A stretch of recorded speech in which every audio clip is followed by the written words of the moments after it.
Oke. Hmm, Pertanyaan ketiga, apakah Bapak awal belajar forex Bapak mempelajari berbagai jenis indikator atau cukup yang Bapak sampaikan lewat video YouTube vlog forex?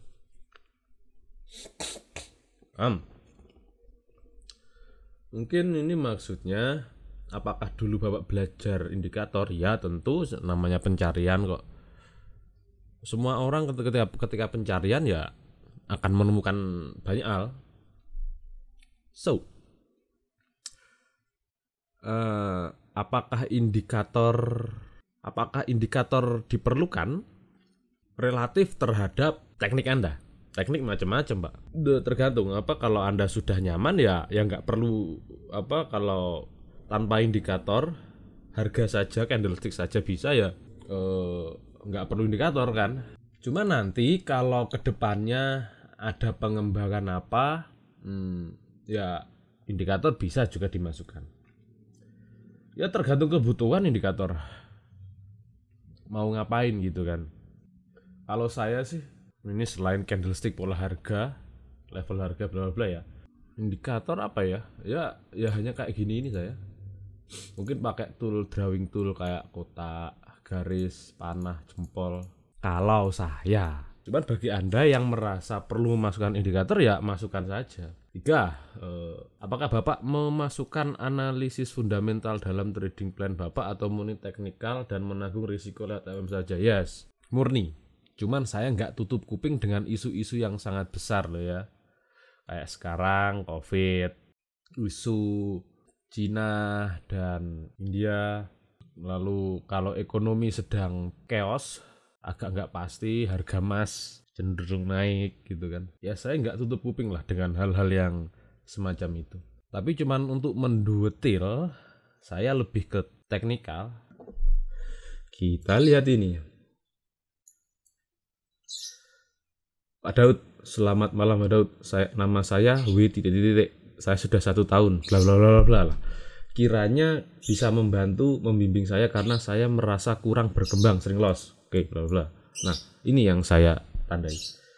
Semakin banyak referensi yang saya baca atau lihat dari YouTube, semakin bingung saya. Kita akan belajar ya.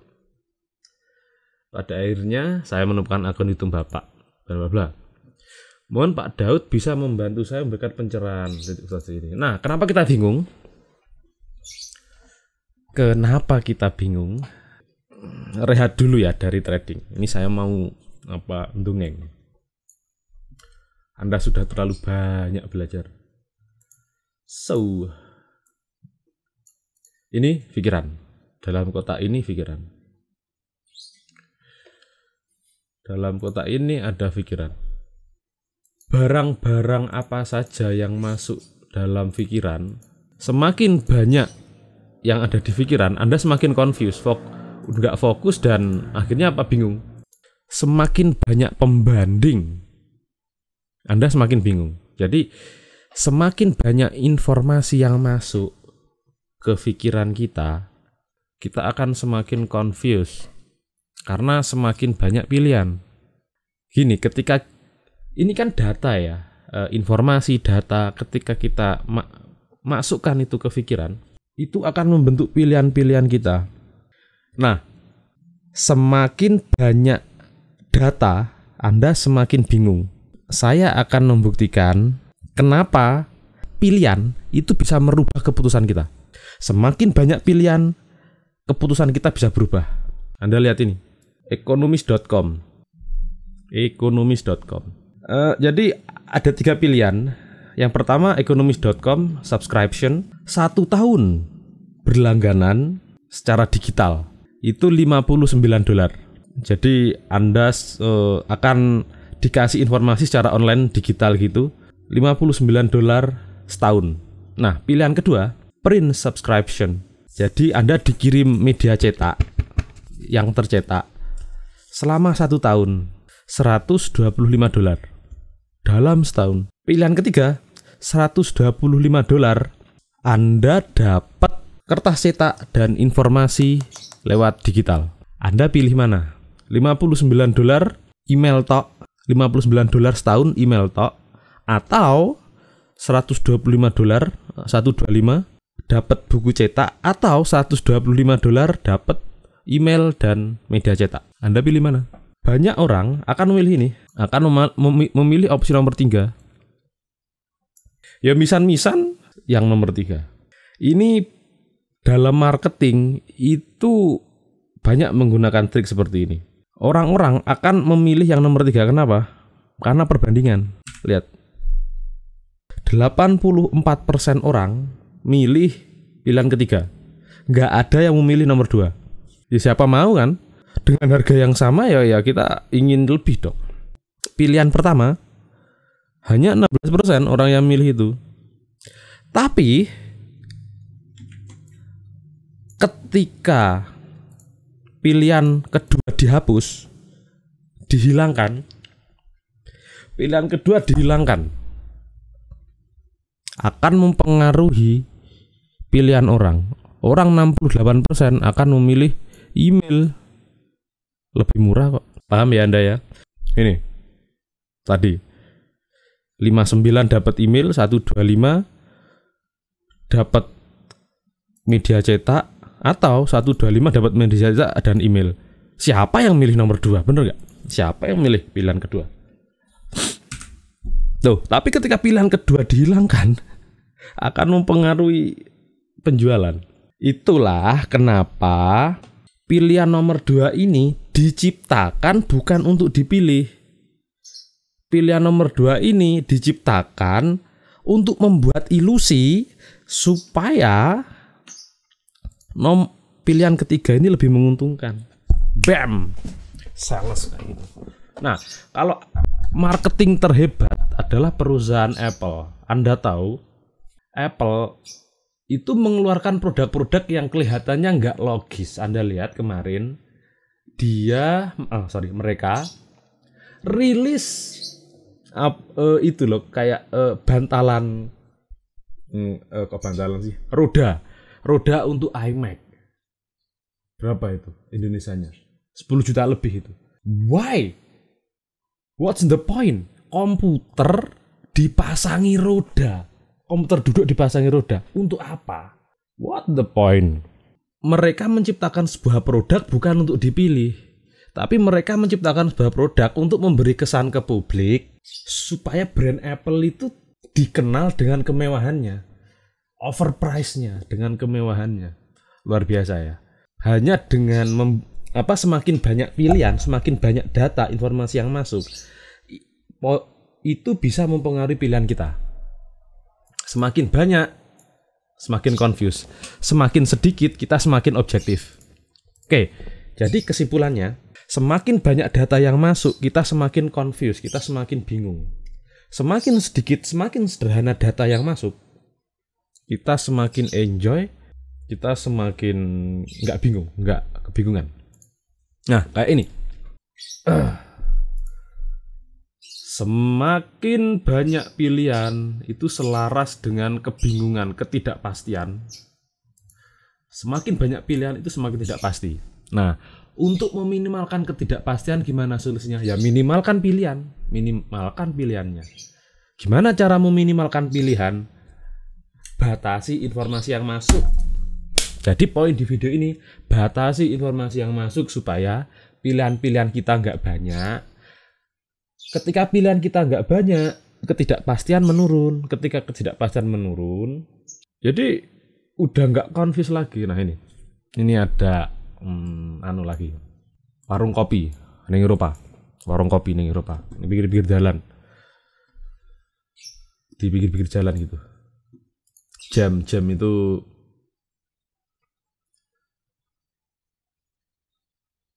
kayak sejenis selai gitulah.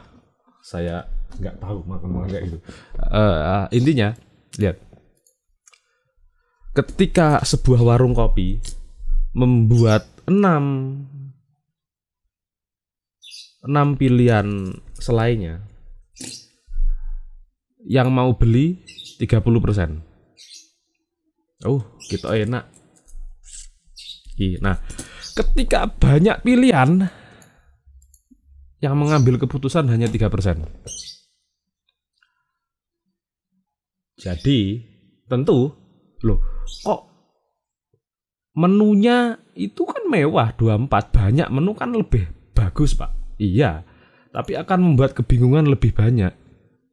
Lihat, hanya 6 pilihan menu yang memutuskan untuk membeli 30%. 24 pilihan yang membuat keputusan hanya 3%. Yang lainnya merasa tidak pasti jadi bingung. Akhirnya rasido tuku. Tuh.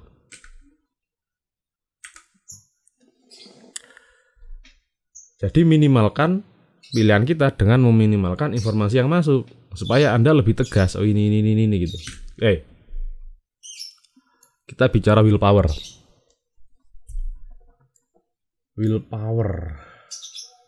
Semangat gitu ya, Indonesianya semangat. Semakin banyak pilihan, kita semangatnya semakin menurun. Energi kita semakin terkuras. Tuh. Nah. Nyapo wong iki Apple. Saya pengguna Apple by the way. Saya ada produknya. MacBook pernah pakai, Air pernah pakai, iPad pakai sekarang, iPhone pakai, kecuali PC saya nggak mau iMac. Nah, I love Apple.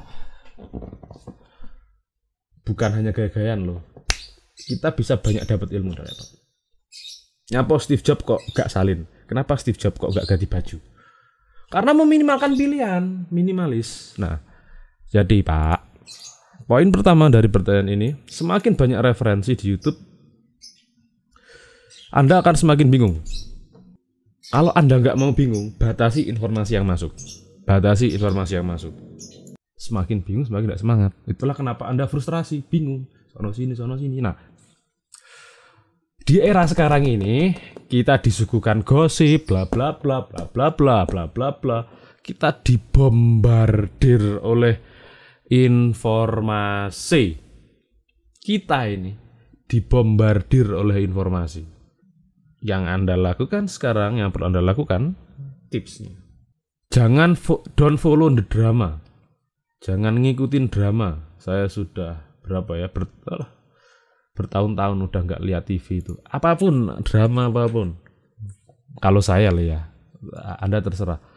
Itulah kenapa saya jarang komentarin kalau ada isu-isu tentang trader. Kenapa? Nanti semakin bingung, semakin confuse. Yang ada saya hanya menggunjing gitu, nggak fokus. Lihat beranda Anda, lihat YouTube Anda coba yang kurang membantu, coba unsubscribe. Yang orang-orang negatif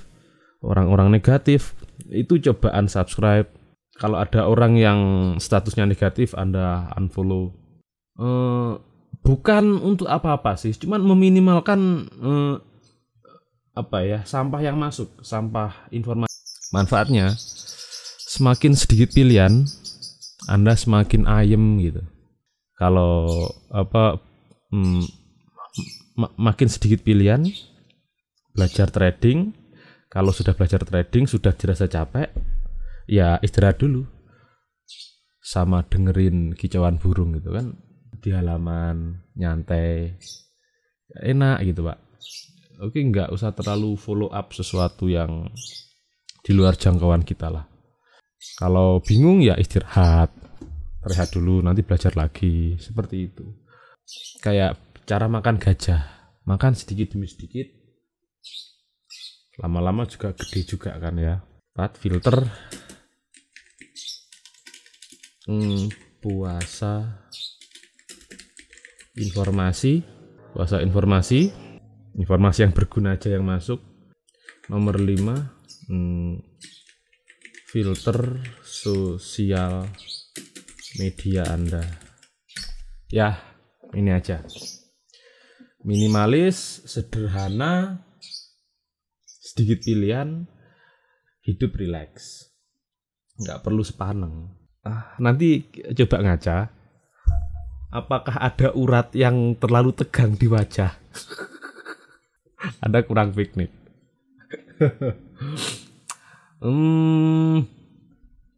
Maksudnya piknik bukan berarti keluar ya.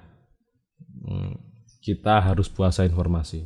Coba deh, Anda puasa informasi seminggu aja. Teman saya trainingnya itu malah HP off seminggu. Jadi data-data off. Semuanya kalau perlu ya telepon biasa, SMS biasa. Itu, nah otak nanti nggak cerewet. Otak kita, pikiran kita cerewet karena informasi yang masuk, data yang masuk. Semakin sedikit data yang masuk, pikiran kita semakin tenang, semakin sepi, sunyi, nikmat. Ya, semoga bagi Anda yang suka insom terbantu, ya enggak? Dan enggak melayang neng di pikirannya. Sorry Pak Daud, mau tanya kapan ada kontes lagi? Apa yang terjadi dengan EU? Pertanyaan pertama, banyak loh ya yang nanyain apa ada kontes lagi. Ya nanti saya koordinasikan ke pihak XM. Apa yang terjadi dengan EU, Euro USD? Apa ada hubungannya dengan kerusuhan di USA?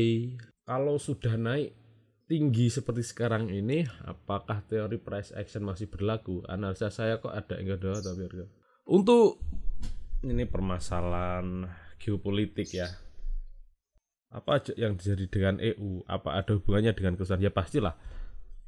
Di Amerika ada isu rasisme, COVID, bengkerangannya dengan Cina, ngaruh lah. Informasi itu sangat membantu, cuman saya tetap harga. Kalau memang analisa salah, ya cut loss. Emangnya kenapa?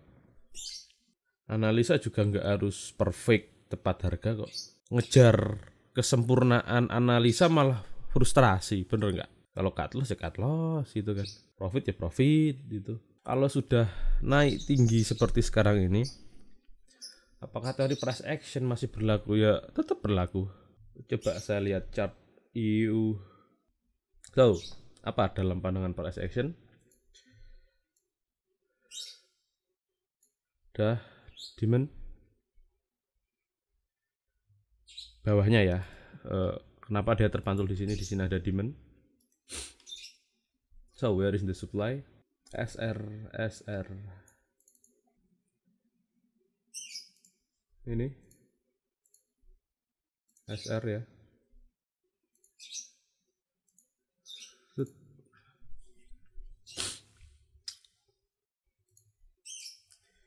Jump to daily,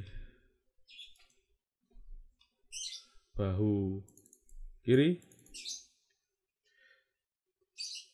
kepalanya, bahu kanannya. So, apa yang akan dilakukan si ini sekarang? Si EU sekarang? Kalau saya sih bearish. Saya pegang bearish. Kenapa bearish?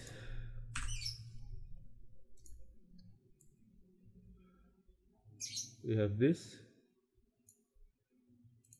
We have this.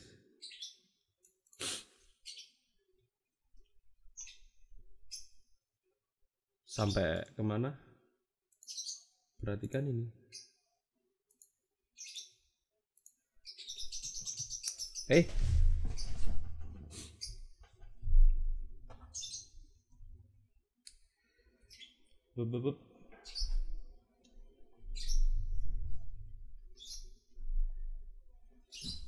Kalau pergerakannya lebar, berarti time frame Anda terlalu kecil untuk menampung probabilitasnya.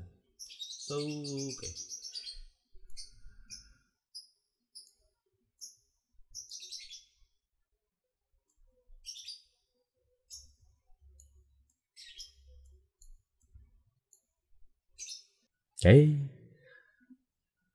Thank you.